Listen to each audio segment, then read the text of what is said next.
Welcome to Top Stories Today. Please subscribe and check notification box to get all breaking news alerts. Putin violates Syrian ceasefire agreement. Nikki Haley delivers rude awakening. Russian President Vladimir Putin has been caught violating the Syrian ceasefire agreement that Russia entered into just a few weeks ago. Now, UN Ambassador Nikki Haley has delivered a rude awakening on behalf of President Donald Trump, and you don't want to miss it. According to Daily Caller, UN Ambassador Nikki Haley hammered Russian President Vladimir Putin and his country on Monday, March 12, 2018, for failing to adhere to the Syrian ceasefire agreement which they intentionally left loopholes in. Haley decided enough was enough and gave Russia a brutal ultimatum to think about. Reuters reports that Haley presented a new draft resolution after accusing Russia of exploiting loopholes in the original ceasefire agreement to continue carrying out attacks on Syrian civilian targets.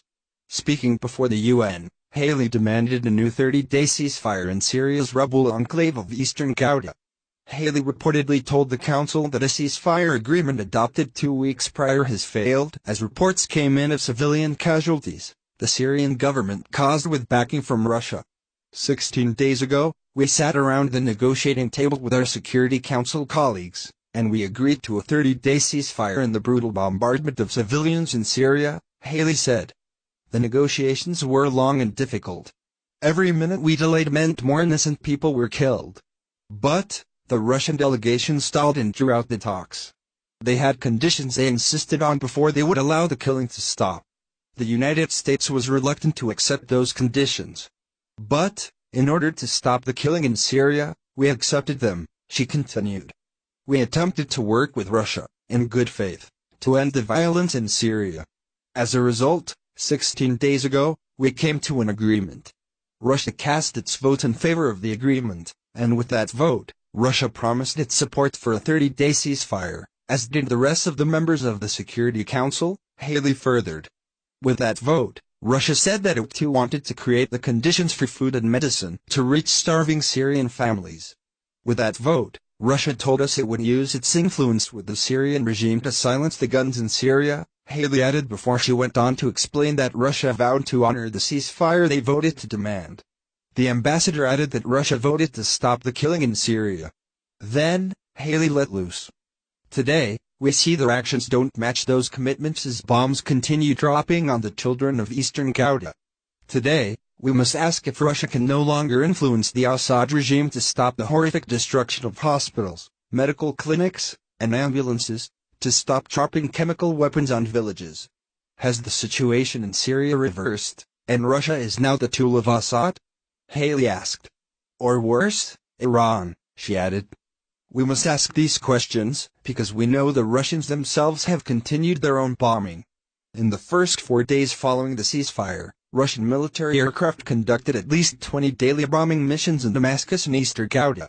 The Russians negotiated the wording of the ceasefire, down to the commas and the periods. They voted for the ceasefire, and they immediately disregarded it, Haley exclaimed. After pointing out that over 500 innocent Syrian civilians have lost their lives since the ceasefire began, Haley told the council that a new 30-day ceasefire must be agreed to or the United States may act alone. It is not the path we prefer, but it is a path we have demonstrated we will take, and we are prepared to take again, Haley told the 15-member Security Council.